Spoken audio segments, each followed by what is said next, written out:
was in my family, if this was something that happened to me Okay. often, I don't Okay. know if I would be comfortable. I don't know. Alors justement, ça c'est le plus gros mal des juifs marocains, c'est la psychose et la névrose. Vous savez, quand vous montrez à un chien dans la rue que vous avez peur de lui, c'est la meilleure façon de l'attirer. Je pense que tout est dans l'attitude. Il ne faut pas venir au Maroc et se dire « oui, j'ai peur, oui ». Ça ne sert à rien. Là, vous attirez ceux qui vont sentir votre peur.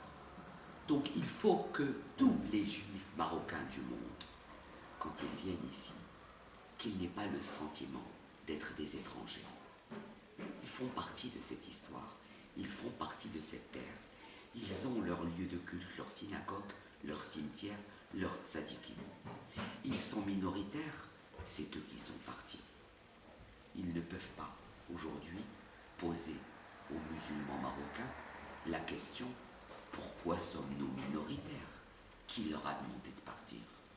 Je pense que cette peur, il faut la soigner parce que dans plusieurs générations, si on ne soigne pas cette peur,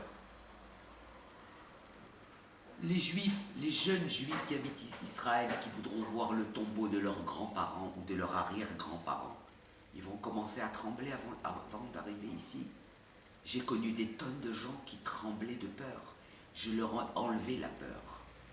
Je suis, lorsque aujourd'hui j'ai des gens qui font partie de mes amis ou de ma famille qui vivent en France, qui vivent dans la galère, dans les contrôles fiscaux, dans tout ce qu'on peut imaginer, je leur dis mais qui vous empêche de venir vivre au Maroc, au soleil?